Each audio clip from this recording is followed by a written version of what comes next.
Hello दोस्तों, स्वागत है आपका मेरे YouTube चैनल पर। आज की इस वीडियो में हम पढ़ने वाले हैं भाई प्रॉपर्टीज ऑफ ऑपरेटर्स। हम भाई ऑपरेटर बार बार पढ़ चुके हैं, क्या होता है ऑपरेटर, कितने टाइप के ऑपरेटर्स होते हैं।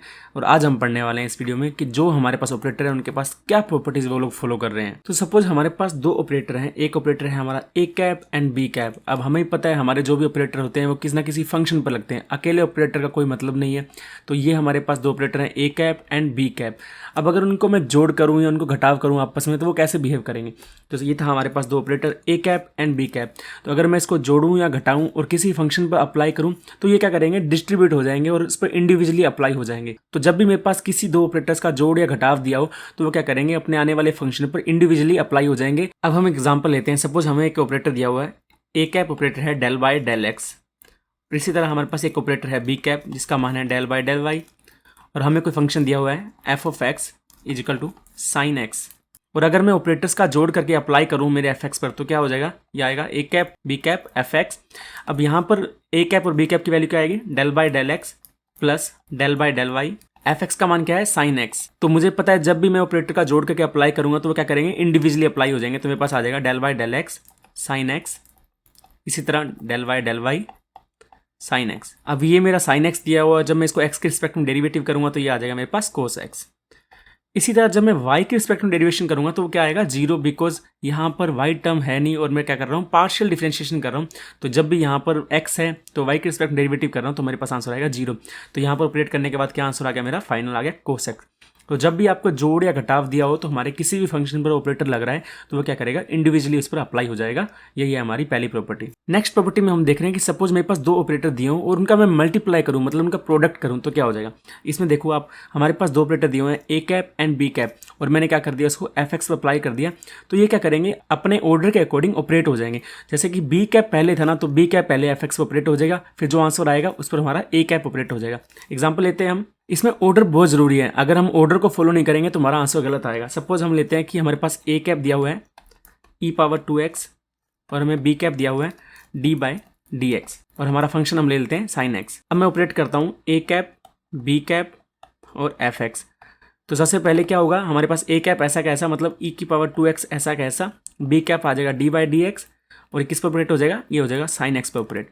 तो हमारे पास आंसर क्या आ जाएगा, ई पावर 2x साइन एक्स का डेरिवेशन हो जाएगा कोस एक्स। तो ये तो आ गया हमारा प्रॉपर्टी के अकॉर्डिंग। अगर हम इस ऑर्डर को फॉलो ना करते तो हम क्या करते ए कैप बी कैप को एफ एक्स, हम ऑर्डर फॉलो नहीं कर रहे, हमने सपोज बी एक्स को पहले लिख लिया तो हम क्या करेंगे, D by D x E power 2x और साथ में क्या है साइन एक्स। अब हमारे पास दो फंक्शन आ गए, एक u फंक्शन एक v फंक्शन। तो u इंटू वी जो डेरिवेशन करते हैं वो वाला फॉर्मूला लगाएंगे यहाँ पर, तो जो कि आंसर अलग आएगा हमारा। तो इसलिए हमेशा ऑर्डर का ध्यान रखना है, जो भी ऑपरेटर फंक्शन के पास है पहले वो ऑपरेट हो जाएगा, फिर जो आंसर आएगा उस पर सेकंड ऑपरेटर लग जाएगा, जैसा कि हमने इस केस में किया। तो ये थी हमारी प्रॉपर्टी जब हमारे पास ऑपरेटर्स का मल्टीप्लाई दिया हो। नेक्स्ट प्रॉपर्टी करते हैं लीनियर प्रॉपर्टी। ये बहुत इंपॉर्टेंट प्रॉपर्टी है, एग्जाम्स में डेफिनेशन भी पूछी जाती है। एग्जाम में अक्सर इससे क्वेश्चन पूछे जाते हैं कि कौन से ऑपरेटर लीनियर है या वो लीनियर नहीं है।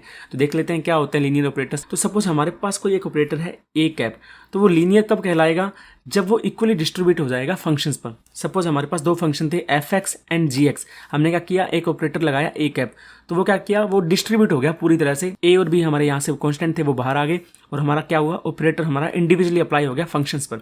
हमारा ऑपरेटर इंडिविजुअली अप्लाई हो गया फंक्शंस पर, जैसे यहाँ पर आ गया ए कैप एफ एक्स, यहाँ आ गया ए कैप जी एक्स। अगर इस प्रॉपर्टी को हमारा ऑपरेटर फॉलो कर रहा है तो वो कहलाएगा लीनियर ऑपरेटर, हिंदी में बोलते हैं रेखिक संकारक। अदरवाइज वो कहलाएगा नॉन लीनियर, अगर वो इस प्रॉपर्टी को फॉलो नहीं कर रहा। तो अल्टीमेटली हो क्या रहा है, हमारा ऑपरेटर इंडिविजुअली अप्लाई हो रहा है फंक्शन पर। इसके एग्जांपल देख लेते हैं कुछ हम। सपोज हमारे पास कोई ऑपरेटर दिया हुआ है ए कैप, जिसका काम क्या है, वो डिफरेंशिएट कर देता है फंक्शन पर। जिस भी फंक्शन एफ एक्स पर लगेगा वो उसको डिफरेंशिएट कर देगा। तो हमने क्या किया, एफ एक्स पर ऑपरेटर लगाया ए कैप, उसका काम है डिफरेंशिएशन करना। अब हम देखते हैं कि लीनियर प्रॉपर्टी ये सॉल्व कर रहा है नहीं कर रहा। तो हमने क्या किया, इसको ऑपरेट कर दिया एफ एक्स और जी एक्स के कॉम्बिनेशन पर। तो ऑपरेटर का काम क्या है, ऑपरेट होना। तो ये हो जाएगा D by D X A F X plus B G X. तो यहाँ से ये इंडिविजुअली ऑपरेट हो जाएगा इस पर, ये आ जाएगा हमारे पास ए हमारा बाहर आ जाएगा बिकॉज ये कांस्टेंट है। तो ये आ जाएगा हमारा डी एफ एक्स और ये हमारा डी जी एक्स। अब हमें पता था लीनियर प्रॉपर्टी से जब हमारा ऑपरेटर इंडिविजुअली अप्लाई हो जाए तो वो क्या कहलाएगा, लीनियर ऑपरेटर। तो यहाँ पर हमारा डिफरेंशिएट फंक्शन जो है वो एक लीनियर ऑपरेटर है। अब देखते हैं कि सपोज हमारे पास कोई ऑपरेटर है जिसका काम क्या है, स्क्वायर करना। सपोज हमारे पास एक ऑपरेटर है ए कैप, वो जब भी एफ एक्स पर लगता है वो स्क्वायर कर देता है। तो चेक करते हैं क्या स्क्वायर एक लीनियर ऑपरेटर है या नहीं। तो हमने वही किया, हमने कॉम्बिनेशन पर ए कैप को अप्लाई किया। अब ऑपरेटर ए कैप का काम क्या है, फंक्शन की स्क्वायर करना। अब उसे पता नहीं है उसके अंदर कौन कौन से फंक्शन है, उसका अल्टीमेटली काम है जो भी फंक्शन उसके पास आया उसने उसका स्क्वायर कर दिया। तो यहाँ से हमारे पास आ जाएगा ए स्क्वायर एफ एक्स का square plus b square g x का square plus 2ab f x g x. ये आ गया हमारा इसको सोल्व करने से।